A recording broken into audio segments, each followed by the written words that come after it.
Et puis je fréquente un petit peu la voyoucratie, hein, je me prends pour un petit caïd et je fais le malin.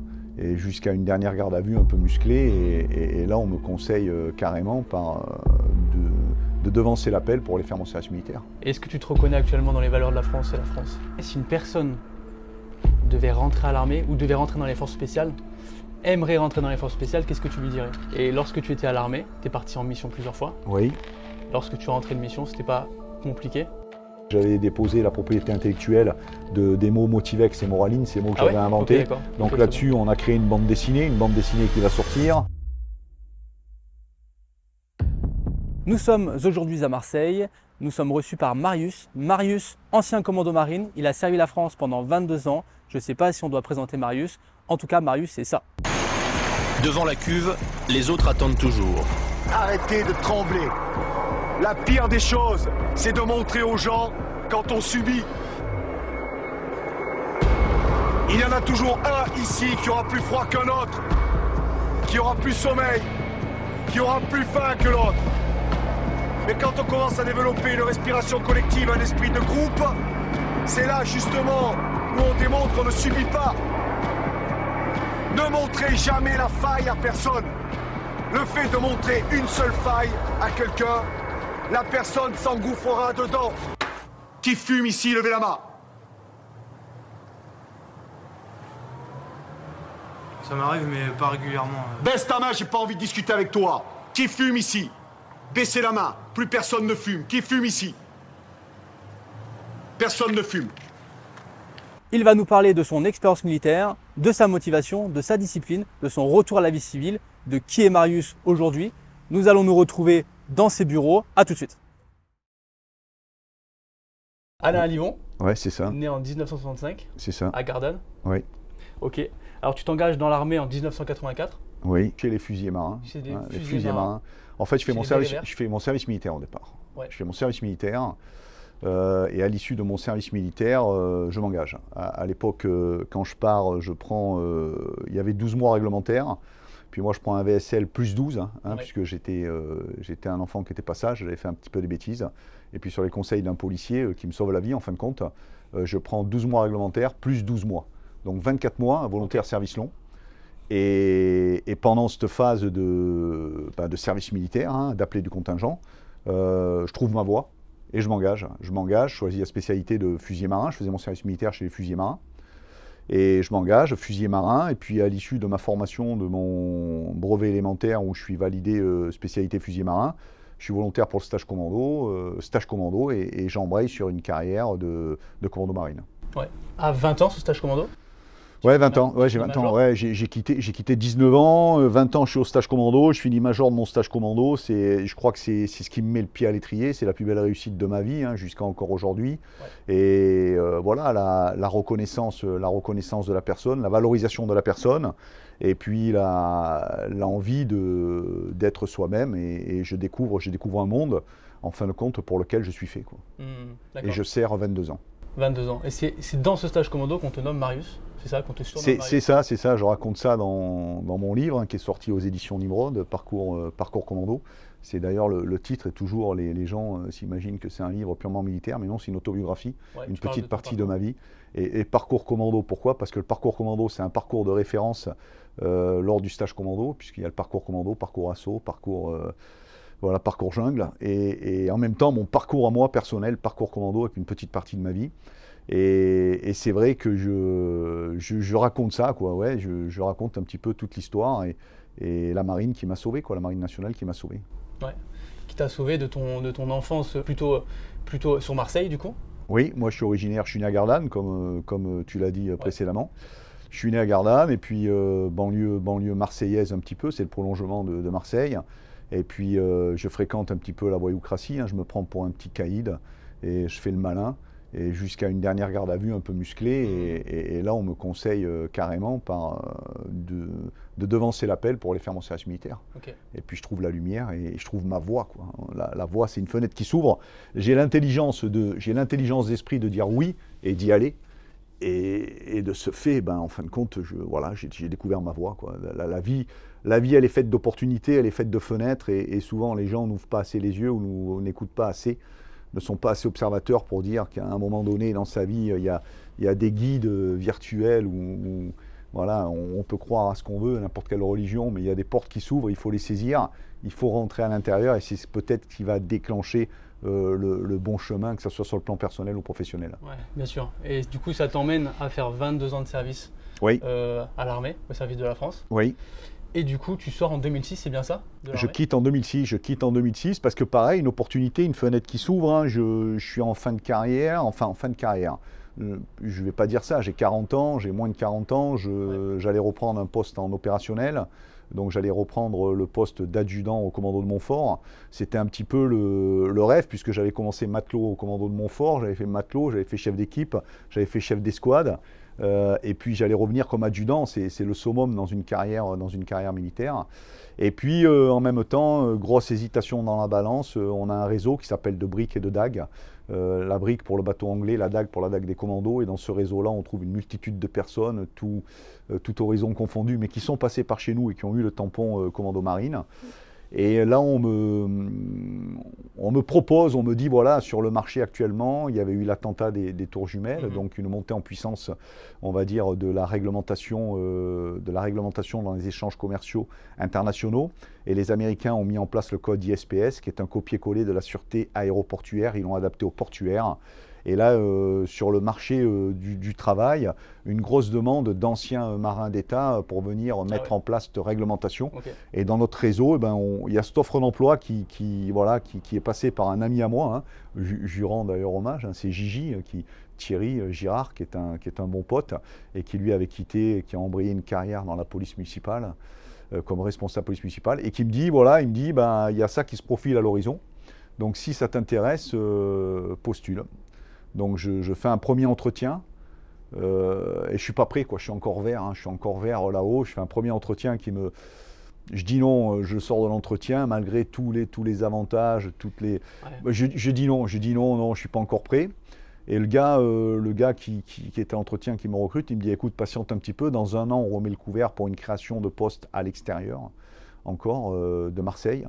Et effectivement, un an après, je refais l'entretien et je franchis le pas. C'est pas facile, mais je franchis le pas en sachant, et je le dis, que je me suis mis 4 mois de formation gratuite en entreprise, c'est-à-dire que la défense continuait à me payer. Et j'avais dans ce laps de temps de 4 mois le choix de dire je retourne à la défense ou je pars dans le civil. Ouais. Et j'ai choisi de partir dans le civil. Et aujourd'hui, avec ça fera presque 20 ans de recul, je ne regrette pas. Voilà, très bon choix. Non, pas du tout. Ok, d'ailleurs là on est dans tes bureaux sur le Oui, sur mon bureau. Tu nous as accueillis dans tes bureaux. Ok, ça marche. Dans mes locaux, oui. Et du coup, c'est très intéressant, tu as un parcours qui est extraordinaire. Parce que tu es passé déjà plusieurs fois. Alors, ton parcours militaire est incroyable. Et ensuite, tu as su te reconvertir, notamment en passant dans des émissions télévisées, en allant même au cinéma, en faisant un film qui s'appelle Un film, parce que tu en as fait plusieurs. Il me semble que tu as intervenu dans deux. Ouais, j'ai fait. Ouais, je sais plus. Bon, je suis pas un. Tu comptes pas. Non, je compte pas parce que c'est des opportunités, c'est comme des fenêtres qui s'ouvrent. Ouais, j'ai fait fort spécial. Au départ, je pars comme conseiller tactique et technique. Hein, je raconte ça dans mon livre. Hein, Stéphane Ribojade et Thierry Marot, pour pas les nommer, avec Memento Productions, c'est eux qui ont fait le reportage envoyé spécial l'école des Bérets Verts sur Antenne 2. Ce reportage qui m'a fait passer de l'ombre à la lumière avec une notoriété, mais j'étais encore d'active, hein, une notoriété. C'était en 2005. C'était 2000. Ouais, non, c'est 2000. Ouais, c'est ça. J'ai quitté en 2006, c'est 2003 ou 2004. Là, il y a cette espèce de notoriété qui apparaît. Hein. J'étais contre ce reportage puisque je faisais l'amalgame. Hein. Je pensais que c'était des journalistes alors que c'était des reporters. Bon, ça se passe très très bien. Et à l'issue, dans leur bagage, ils avaient un projet de film, hein, surtout Stéphane Ribojade qui avait un projet de film. Il concrétise son projet de film, mais bien longtemps, hein, puisque c'est 2011. Hein, j'étais déjà dans le civil. Et je m'étais engagé en 2003 que si jamais il réalisait son projet, hein, c'était utopique, hein, je ne pensais jamais qu'il allait faire ça, je le dis sincèrement, je le raconte. Et là, effectivement, il a les budgets, il a monté son affaire, et puis il me demande de conseiller tactique un supplément, de jouer mon propre rôle dans le film. Donc il a fallu que je m'organise administrativement, puisque je travaillais déjà, donc ça a pu se faire. Tout s'est bien imbriqué, j'ai fait le film avec lui. Et ça a été une belle aventure, hein, ce film-là. Et puis ça m'a ouvert des portes, des contacts. Après, j'ai eu d'autres personnes qui m'ont contacté pour faire du conseil tactique ou technique, ou pour éventuellement jouer dans quelques films ou quelques séries, quoi. Voilà, mais c'est marrant, c'est surtout marrant, c'est surtout intéressant. Et puis on conserve notre âme de gamin qui n'a pas envie de se déguiser ou d'endosser un rôle pour faire quelque chose. Non, pas la télé, pas la télé. Le fait de se déguiser, quand on était gamin, moi j'aimais bien les panoplies, hein, il n'y avait pas trop de jeux vidéo, tout ça à l'époque. Hein. On aimait bien se déguiser en Zorro ou en cow-boy. Et ben là, on le fait, mais de manière informelle, on s'invente un personnage, on suit quelque chose. Ben, moi, je trouve l'expérience assez sympathique, même si dans ce milieu-là, il y a des choses qui ne me conviennent pas. Mais à côté de ça, on trouve des gens très intéressants et très investis, et surtout les techniciens. Ouais. Je retrouve dans les techniciens un peu du militaire. Voilà, c'est ça. Ok. Dans tous les cas, c'est un peu dans toute profession finalement. Quand tu creuses un petit peu, on n'est pas aligné avec tout, mais dans le cinéma, ça doit l'être. Ouais. Tu as raison. En fait, ce qui fait dans le milieu professionnel, ce qui fait la différence, c'est la passion. C'est quand on est passionné, déterminé et volontaire.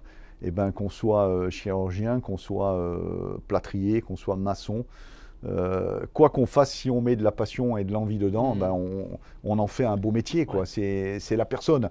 Les gens oublient souvent le facteur humain et sont beaucoup concentrés sur le côté matériel et en oublient en fin de compte les valeurs.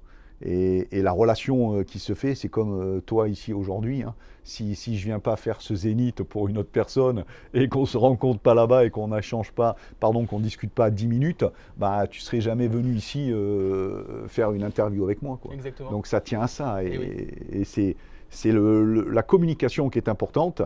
Elle se perd un petit peu avec les réseaux sociaux et Internet, mais on en a besoin, on s'en sert, comme toi tu t'en sers et moi je m'en sers.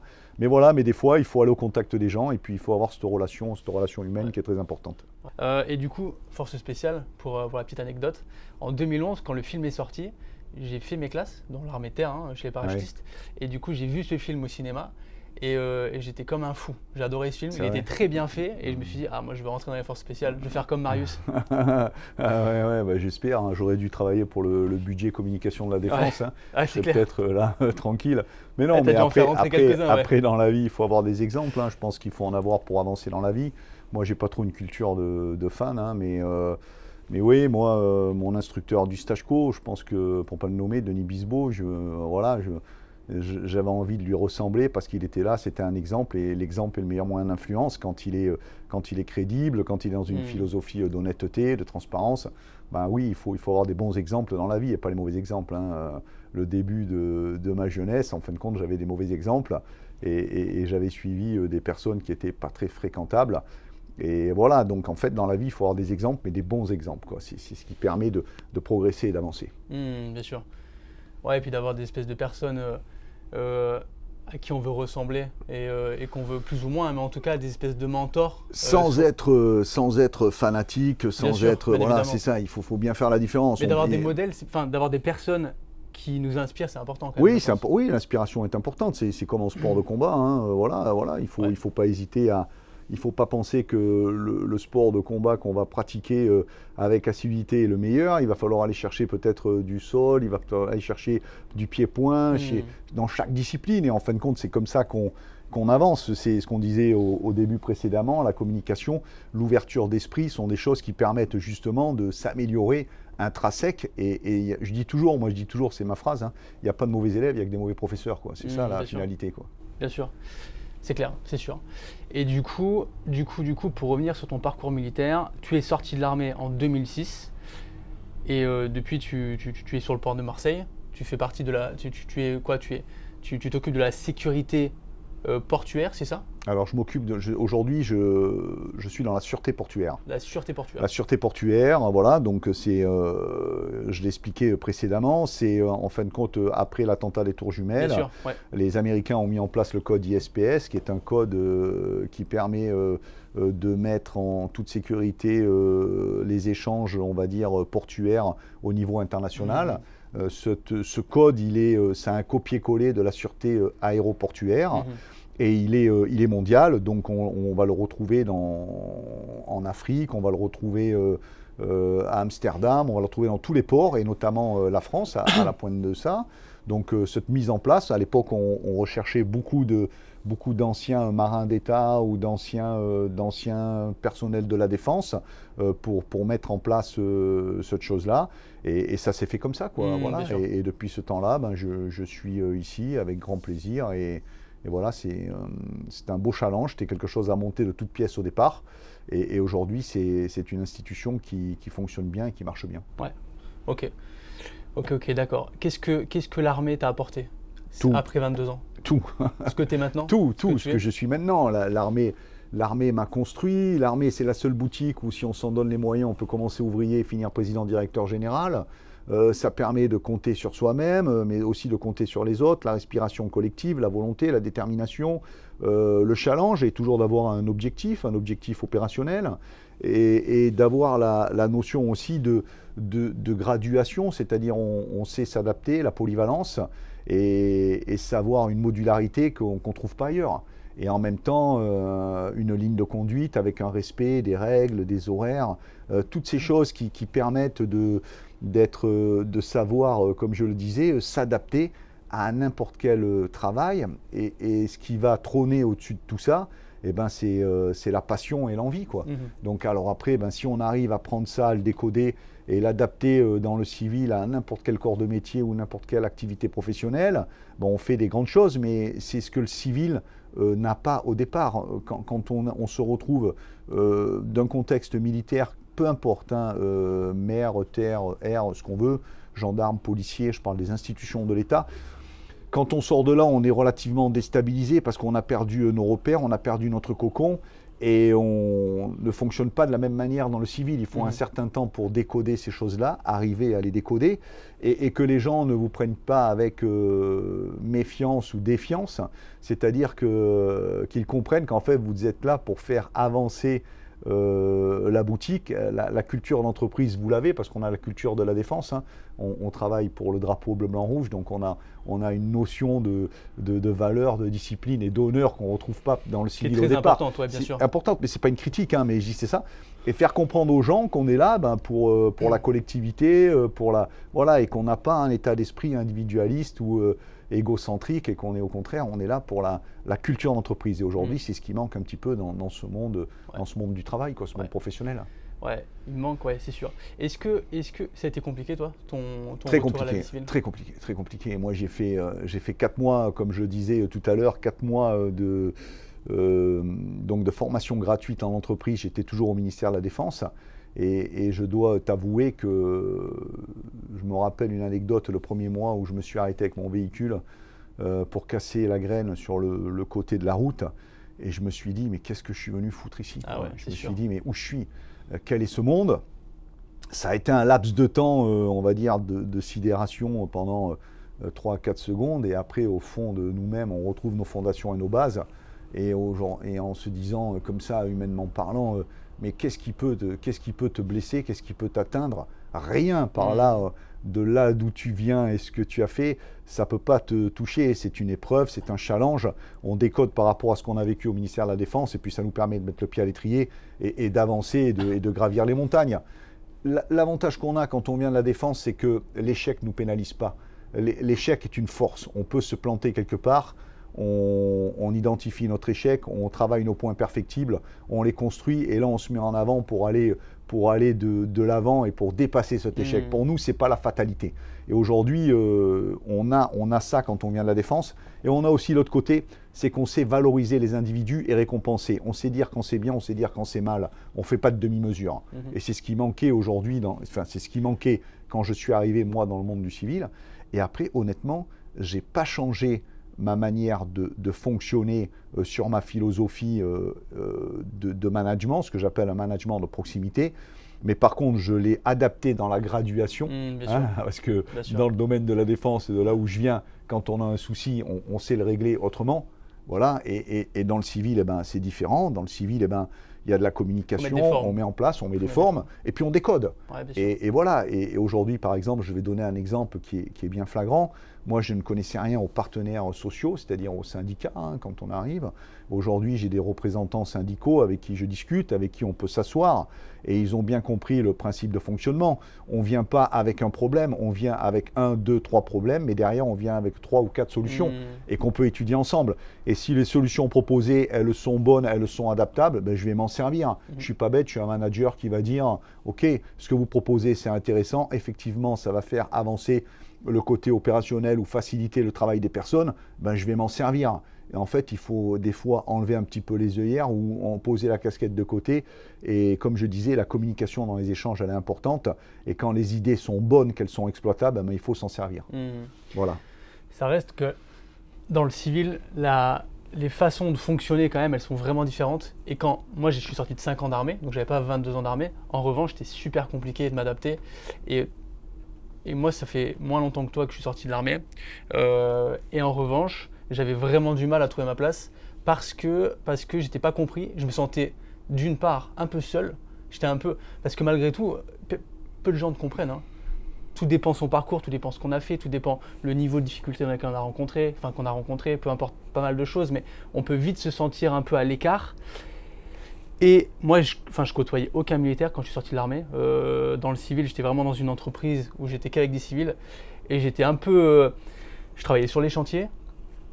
Et puis, j'étais sur les chantiers. Et puis, pour économiser un peu d'argent, parce que je partais toute la semaine, du lundi au vendredi. Et on nous donnait de l'argent, 80 € par jour, pour dormir à l'hôtel. Et moi, c'était hors de question. Moi, j'avais jamais dormi à l'hôtel. Et du coup, je dormais toute l'année dans mon hamac. Donc je tendais mon hamac entre mon camion et un arbre, et toute l'année je dormais dedans, mais c'était normal quoi. Et je mangeais du taboulé, je payais 2 € le taboulé dans mon hamac et ça allait très très bien. Et je me douchais sur les autoroutes, tout ça. Et en fait, on me prenait pour un cinglé quoi. Et moi je comprenais pas. Et il y avait plein de codes que je comprenais pas. Et le décodage est important, mais après l'avantage quand on vient du ministère de la Défense, c'est qu'on sait, comme je disais, on sait s'adapter.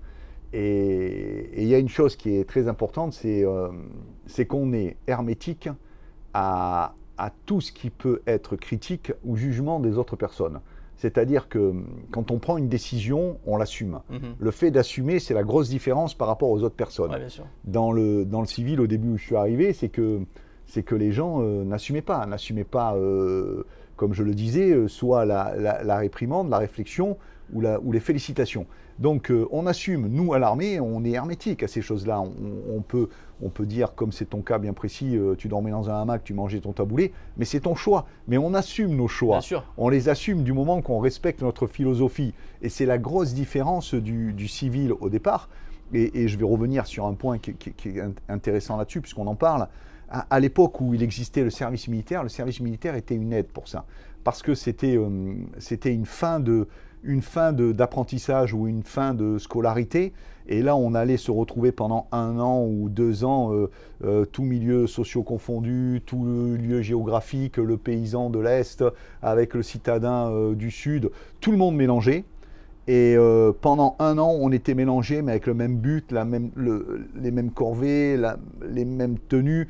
Et ça permettait de passer une étape et d'avoir un petit peu, d'acquérir un petit peu les valeurs, la discipline, l'apprentissage de la vie et le sens et le goût de l'effort en sortant justement des zones pour celui qui arrivait de chez papa et maman ou pour celui, au contraire, le paysan rustique qui lui connaissait le travail dans les champs et tout ce qui s'ensuit. Eh ben, on mélangeait tout ça. Et ça permettait ce mélange de population d'après de repartir dans le civil avec des valeurs qui restaient acquises et qui permettaient d'embrayer sur l'activité professionnelle qu'on prolongeait ou de changer de secteur parce qu'on s'était imaginé qu'on s'était trompé et de faire autre chose. Voilà, moi je trouve qu'on a perdu avec ça et ça a été une partie un petit peu de la dégradation et de la déconnexion de notre jeunesse actuelle. C'est pas une critique, mais de notre jeunesse actuelle et le fait de voir les choses. Hein. Mais homme ou femme, hein, c'est pareil. Hein. Moi, là-dedans, je mets tout le monde, quoi.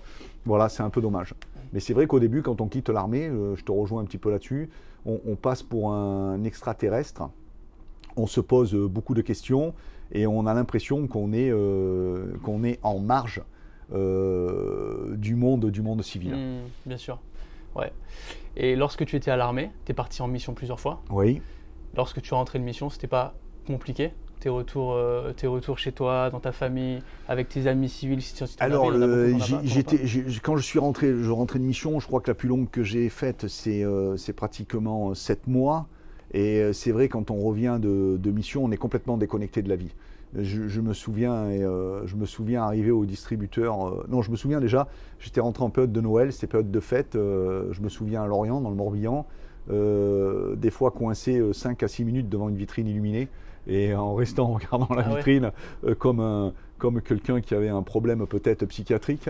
Et je me souviens aller au distributeur à mettre 3 fois ma carte pour me la faire avaler parce que j'avais zappé mon code de carte bleue. Parce que en mission, on est déconnecté de la réalité de la vie. C'est-à-dire payer une facture, s'occuper éventuellement des enfants. Je ne sais pas, le quotidien. Alors, à mon époque, nous, il n'existait pas de sas de décompression. Aujourd'hui, ça existe pour toutes les unités. Et c'est bien parce que ça, en fin de mission, les gens souvent font une espèce de coupure pour un retour à la vie normale dans un lieu où les gens se retrouvent ensemble avec différentes activités ou style hôtel ou choses comme ça. Pour revenir un petit peu à la réalité, mais à mon époque, ça n'existait pas. Notre sas de décompression, c'était on allait boire une bière entre copains pour décompresser là-dessus. Mais c'est vrai que le retour était souvent, on était un petit peu déconnecté. Bon, après on s'y fait, chasser le naturel, il revient vite au galop et puis on remet le pied à l'étrier, quoi. Ouais. Est-ce que tu penses que les forces spéciales sont plus prêtes pour vivre des choses, des choses en opération, pour être confrontées à des situations compliquées? Alors, par rapport à l'armée conventionnelle, je parle. C'est différent, les missions sont différentes. Et l'emploi est différent et le domaine de compétences aussi. Ouais. Donc, rendons, c'est comme si que moi, je suis maçon, et puis demain, on me donne les outils d'un chirurgien dentiste. Je pense que je vais faire énormément de dégâts. Donc, voilà, ça se résume uniquement à ça. Un gars, il n'y a pas d'histoire de prêt, c'est-à-dire que les domaines de compétences, ils sont étudiés pour, et l'entraînement, les missions vont avec. Et voilà, donc, mais la valeur intrinsèque ou les valeurs humaines ou les choses là, elles sont les mêmes. Quelqu'un qui sert la France, qu'il soit dans une unité conventionnelle ou qu'il soit dans une unité non conventionnelle, ben, il va toujours servir la France. Mais après, c'est le domaine de compétences qui change et la préparation et l'entraînement. C'est tout. Bien sûr. C'est que ça. Ouais, c'est sûr. C'est carrément ça. Et du coup, j'imagine qu'il y a des personnes qui sont sorties de tes unités, de ton unité, de l'armée, et qui ont du mal un peu à se retourner à la vie civile. Est-ce que tu as des retours un petit peu comme ça, des personnes qui... Parce que l'armée, ça peut quand même cramer un peu des gens quand même. Enfin, pour notre corporation et nous, tous les frères d'armes que nous sommes, on a assez de structures. Je disais, l'association de briques et de dagues, on a les amicales des fusiliers marins et des commandos qui sont très très bien là-dessus. On a un réseau qui est bien tissé. En fait, il ne faut pas s'imaginer, mais les commandos marines, on n'est pas si nombreux que ça. Il faut s'imaginer quand moi j'ai quitté, j'étais maître principal, c'est-à-dire adjudant-chef. J'ai formé des gars qui étaient matelots, qui aujourd'hui ont peut-être mon grade que j'avais quand j'ai quitté. Donc on est une espèce de confrérie où on se connaît tout. Et on a conservé, même à l'extérieur, cette espèce de solidarité et cohésion qu'on avait à l'intérieur. Et c'est une aide précieuse pour toutes les personnes. Voilà. Et comme je disais précédemment, aujourd'hui il existe les sas de décompression. Il y a eu la reconnaissance aussi des risques liés au métier. Je parle des risques psycho liés au métier pour des gens qui, et qui sont reconnus comme blessés. Et ça, il y a vraiment un gros travail qui est fait par des psys là-dessus, avec des activités derrière qui permettent justement à des gens qui ont été blessés psychologiquement ou psychiatriquement de se remettre de leurs blessures. Bien sûr, sont souvent des bombes, d'être aidés, qui sont souvent des bombes à retardement. Mais après, sur le côté humain, moi je parle pour ma boutique que je maîtrise et que je connais, les commandos marines, via les associations, via les amicales des fusiliers marins, on est très bien épaulés, on est très bien encadrés. Ouais, ok. Je ne sais pas si dans l'armée conventionnelle c'est pareil. C'est pas les mêmes unités, tu l'as très bien dit tout à l'heure, tu l'as très très bien résumé. En revanche, je ne sais pas si c'est pris de la même façon. Et ouais, je sais pas. Moi, le peu que je connais, c'est ça. Je connais la Légion étrangère, puisque j'ai quelques amis qui sont anciens marins et qui sont légionnaires. Je vais quelquefois à Cameroun. Et je sais que chez eux, il y a aussi quand même un suivi à la Légion. Il y a cette solidarité qui est présente aussi, derrière, avant, pendant et après. Il y a un suivi, quoi. Ok. Voilà, moi je parle uniquement de ce que je connais, après ce que je connais pas. Bien sûr. Ouais, c'est sûr. Ok, très bien. Ok. Et du coup, dans le civil, j'imagine dans un premier temps que ça a dû avoir un impact particulier dans ta vie de famille, non? Le côté professionnel, ça a eu un impact dans ta vie de famille ou ta vie plutôt civile? Oui, ça a un impact parce que du jour au lendemain, enfants, avec j'imagine. quelqu'un qui n'est jamais là et puis qui se retrouve très souvent présent à la maison, bon, c'est différent. Moi, je pense que oui, ça impacte. Ça impacte parce qu'il va falloir changer le mode de fonctionnement, le mode d'organisation, parce que du jour au lendemain, en plus, quand on est un petit peu marin d'État ou ancien de la marine, c'est vrai qu'on aime bien le côté dirigé, le côté gestion. Tout ça, c'est dur au début. C'est comme sur le côté professionnel. Au départ, on a du mal à déléguer. On veut tout prendre pour soi, on veut tout faire nous, tout superviser, tout voir, tout regarder. Mais humainement, au bout d'un moment, c'est impossible parce que c'est comme si vous gonfliez un ballon de Broduche jusqu'à l'explosion, quoi. Donc, il faut savoir, ce qu'on apprend dans le mili, comme je disais précédemment, c'est que nous, on sait ce que c'est la remise en question, donc on se remet en question. Il faut changer des fois son fusil d'épaule et prendre des mesures en se disant, effectivement, là, je suis pas bon parce que ça va pas, autant sur le plan personnel que sur le plan professionnel. Il faut changer son mode de travail. Mais c'est vrai que quand on sort et qu'on se retrouve, c'est mon téléphone, et quand on se retrouve confronté à ça, ça cause quelques problèmes.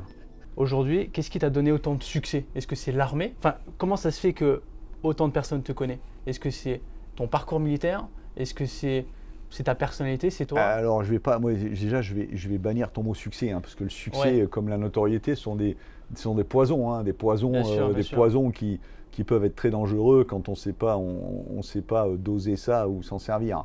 Bon, moi, j'ai un avantage, c'est que j'ai pas d'ego. Je n'ai pas d'ego surdimensionné. Je m'en fous complètement. Moi, je serre la main au dernier des clochards comme au président de la République. Ça, je l'ai appris à mon stage commando élémentaire. Et après, quand j'étais instructeur, je le disais bien à mes élèves. C'était exactement le même principe. Non, je pense, et je le vois par rapport à mon association. Moi, j'ai une association qui s'appelle Marius Team Combat. Je dispense des cours de sport de combat.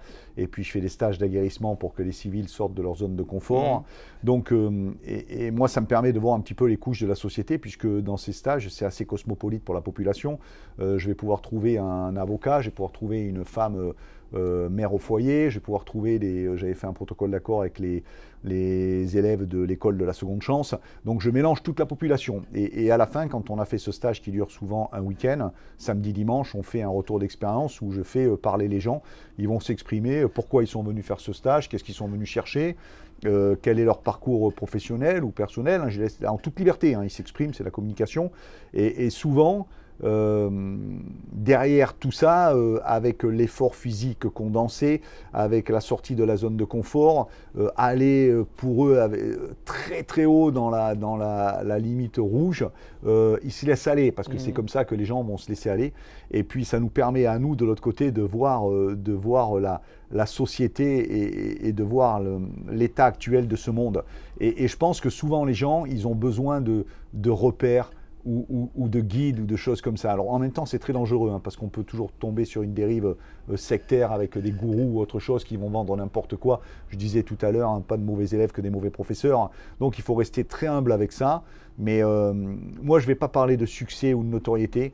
Je pense que je suis un être passionné. Toutes les choses que je fais, je les fais avec passion. J'ai participé au cinéma comme conseiller tactique. J'ai écrit mon livre, je l'ai écrit moi-même. J'ai eu personne sur mon livre. Là, je travaille sur un projet qui va sortir en fin d'année 2024 sur une bande dessinée, puisque j'avais déposé la propriété intellectuelle des mots Motivex et Moraline, ces mots que j'avais inventés. Donc là-dessus, on a créé une bande dessinée qui va sortir. C'est toi qui as inventé ça? Oui. Ah ouais, la vache. On a fait travailler, un jeune dessinateur, Assab pour ne pas le nommer. Et on a scénarisé la vie du militaire en opération, mais de manière humoristique, en opération et la vie de famille. Donc là-dedans, j'ai même mis mon chien dans la bande dessinée. Donc on a sorti ça sortira fin d'année. Et je pense que ça plaît parce que parce qu'on se fait plaisir, parce qu'on est motivé, parce qu'on est passionné. Et aujourd'hui, les gens, avec un peu les réseaux sociaux, je ne vais pas cracher dessus, hein, je m'en sers comme toi, comme tout le monde, pour diffuser des informations ou pour communiquer. Mais aujourd'hui, les gens, ils ont perdu un peu ses repères, ils ont perdu un peu ses valeurs. Et des fois, ils vont se raccrocher à des choses comme ça.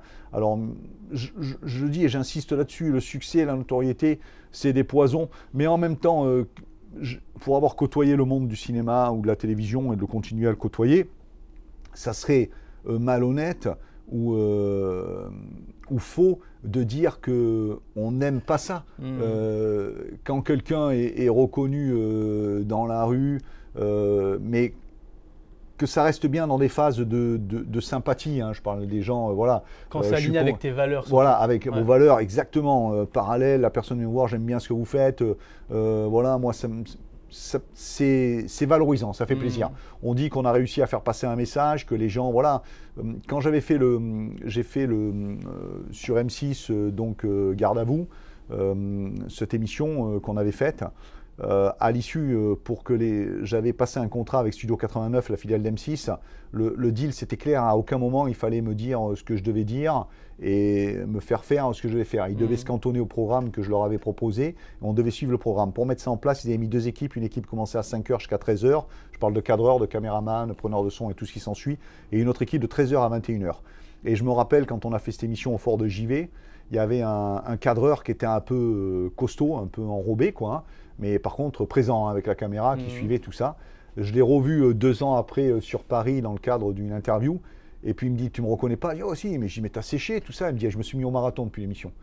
Et donc le gars, il a adhéré, il a compris qu'il avait un corps, qu'il fallait s'en servir, et voilà, et il s'est mis au marathon. Donc je trouve ça hyper intéressant. Là, c'est une dominante sportive, hein, mais après, ça peut être une autre dominante. Ça peut être quelqu'un qui se dit, moi, dans la voie dans laquelle je suis, je subis des échecs ou ça me plaît pas, je vais changer carrément de voie, je vais faire autre chose. Ça peut être ça aussi. Cette reconnaissance et cette valorisation par ces contacts et cette communication, oui, ça c'est bien. Voilà. Mais le gars qui va venir vous interpeller, on peut faire un selfie, tout ça, ou quand je fais mes courses ou quelque chose comme ça, je lui dis, mais non, pourquoi faire? Ça oui, ça m'arrive. Je lui dis, pourquoi faire? Je dis, pourquoi faire? Ça vous servira à quoi? Je dis, vous voulez me voir? Venez, inscrivez-vous à mon club de sport de combat, venez faire un stage, et puis là, vous me verrez. Ouais, bien sûr. Et c'est la différence. Voilà. Après, ça c'est la télé. Tout dépend. Ça, je pense que c'est la télé, la notoriété. Je sais pas, mais tout dépend de l'art et la manière dont les gens vont aborder. Quand ça reste sympathique et comme tu le disais, avec tes valeurs, et ouais, je prône et je vais pas refuser ces choses-là. Mais après, la notoriété, je m'assois un petit peu dessus, quoi, sincèrement, quoi. Ouais, bien sûr. Est-ce que tu as gardé une routine actuellement dans tes journées? Le matin? Oui, le matin, 5h13, je suis levé, 5h13. 5h13, tu es levé? 5h13, okay. 6h, je suis en salle de sport, jusqu'à 7h30 à peu près, et puis je suis ici à 7h45. Ok, voilà. C'est rythmé comme ça. Non, il n'y a pas la montée des couleurs? Non, il n'y a pas la montée des couleurs, mais je suis pas, moi j'ai enlevé ma casquette, mais par contre... j'ai conservé mon entraînement physique parce que c'est une dominante, je dis bien dans son corps, bien dans sa tête. J'ai la chance de pouvoir encore à mon âge, 59 ans, continuer à faire mon sport et puis à me tirer dessus. Donc voilà, et puis moi je pense que pour moi c'est une passion et c'est une soupape qui me permet d'évacuer entre guillemets la pression personnelle ou professionnelle que je peux avoir dans mon quotidien. Moi c'est un moment d'évasion pour moi, il y en a qui vont méditer, il y en a qui vont faire... je sais pas, de l'écriture ou des choses comme ça, moi je le retrouve dans mes séances de sport. Puis la santé, c'est important quand même. Ouais, bon, après l'hygiène de vie est importante, hein, il faut avoir une hygiène de vie parce que ça te permet d'être là et d'être présent, d'être vivant, quoi. C'est ton corps, c'est le moteur. Exactement, ouais, c'est le moteur. Ouais, intéressant. Est-ce que tu te reconnais actuellement dans les valeurs de la France et la France? C'est un discours, les valeurs de la France. Moi, qui je suis pour juger ça? Moi, j'ai mes valeurs, j'ai mes propres principes. Je trouve simplement qu'on est dans une société de plus en plus violente et c'est ça qui me dérange honnêtement, qu'on puisse aller jusqu'à frapper à la mort quelqu'un pour lui dérober quelque chose, les comportements avec le non-respect de l'uniforme ou le non-respect des institutions de l'État comme la police ou autre chose. Voilà, des choses comme ça vont me déranger, mais je dois t'avouer sincèrement que ça fait plus de 5 ans, plus que ça, pratiquement pas loin de 10 ans, que je regarde plus la télévision, quoi. Donc, ni les informations. Ça veut dire que je suis un peu déconnecté de ça. Les vraies remontées que je vais avoir, c'est les remontées terrain. Moi, je travaille avec mes agents qui ont un métier sûreté, donc qui sont en contact de la population dans le cadre de leur mission. Je travaille avec les institutions de l'État, police, gendarmerie, douane. Et c'est vrai, quand je les entends parler, je me dis, voilà, c'est plus ça, ou ce matin, quand je vais me connecter sur Internet pour quelque chose, où va apparaître un encart particulier en disant, comme là, les jeunes qui se sont affrontés avec les forces de l'ordre sur un établissement scolaire, il y a des choses qui me dépassent un petit peu, quoi, qui ne vont pas avec mes valeurs de la République. Ouais, bien sûr. Ça me dérange. Bien sûr. Et du coup, Marius, c'est quoi ta mission de vie? Qu'est-ce qui t'anime? Moi, ce qui m'anime aujourd'hui, ce qui m'a toujours animé, du moment où je suis rentré à l'armée à 20 ans, je pense que tout au long de mon parcours, je suis dans une phase de rédemption. Okay. C'est quelque chose qui peut paraître un peu démesuré ou paraître un peu loufoque, mais j'ai l'impression que plus je vais donner, plus je vais apporter, je vais rendre au quintuple ce que l'armée m'a donné, c'est-à-dire cette valorisation de l'individu, cette confiance, cette assurance. Et ben aujourd'hui, je le rends. Et en permanence, je suis dans une phase de rédemption. Avec mon association, on va beaucoup, chaque fois qu'on réceptionne, on fait des dons. Je fais des dons à l'Entraide Fusco, qui est une association de Lorient, l'Entraide des fusiliers marins et des commandos. Sourire à la vie, qui est une association des enfants hospitalisés à l'Estac, Marseille. Voilà, je suis dans une espèce de rédemption. C'est ma mission de vie. Je suis jeune papa d'un petit garçon aussi de 3 ans, là encore mon fils là et puis voilà, je prends du plaisir de la vie. Je pense que je suis un gourmand de la vie, un passionné de la vie, et j'ai besoin de restituer, j'ai besoin de donner. Voilà, alors le mot rédemption, il peut être un peu fort, hein, mais comme je pense que j'avais mal commencé ma première partie et mon premier chemin de vie, j'ai l'impression que Tu dois quelque chose ? Je dois toujours pour l'effacer. Okay. Ouais. Alors ça peut paraître un peu terrible ou débile, mais en même temps c'est une aide et c'est un moteur. C'est un moteur, voilà, ça me permet de tenir mon cap, hein, comme un bon marin, et puis de le conserver. Ok, très intéressant. Pour terminer, si une personne devait rentrer à l'armée ou devait rentrer dans les forces spéciales, aimerait rentrer dans les forces spéciales, qu'est-ce que tu lui dirais ? Non, mais déjà, il y a un cheminement personnel qui est important. C'est son choix. Dire je vais rentrer dans l'armée, que ce soit air, terre, mer. Mais déjà, c'est la base, rentrer à la base. Et éventuellement, en étant motivé, en étant préparé physiquement et psychologiquement, embrasser les forces spéciales. On peut intégrer les forces spéciales. Mais si quelqu'un d'entrée le met sur la place publique ou le dit ouvertement à plusieurs personnes, je vais rentrer au GIGN, je vais rentrer dans les commandos marines, je vais rentrer au premier PIMA, pour moi, c'est pas bon déjà. Le gars, il doit avoir son idée, son objectif, il conserve pour lui, il se donne les moyens de se préparer physiquement, mentalement pour réussir, et une fois qu'il a réussi, il va savourer sa propre victoire, il va s'en nourrir pour avancer, pour évoluer. Okay. Mais il ne faudra pas en parler. Le seul conseil que je peux donner, c'est préparez-vous, entraînez-vous, soyez discret. Et aussi, ce que je dis souvent, c'est faites les choses pour vous-même et pas pour les autres. Bien sûr. Ni pour votre copine, ni pour vos parents, ni faites les choses. Quand vous avez décidé quelque chose, et vous en assumez les conséquences, comme on disait au début, et faites les choses pour vous et pas pour les autres. Et après, peu importe, soyez hermétique à toutes les critiques ou tous les conseils qu'on va vous donner qui ne vous permettront pas d'avancer et d'atteindre votre objectif. Si ça, votre objectif qui est dans une philosophie d'honnêteté, d'intégrité et de volonté de réussite, allez-y et faites-le, foncez. Ouais. C'est travailler de son côté et puis faire les choses comme il faut. C'est les seules fois où il faut être égoïste, égoïste et travailler pour soi, Ouais, bien sûr. Pour arriver à ses fins. Croire en soi et puis foncer, Exactement. Ok. Merci Marius. Non, merci à vous. Merci à toi. Merci à tout le monde.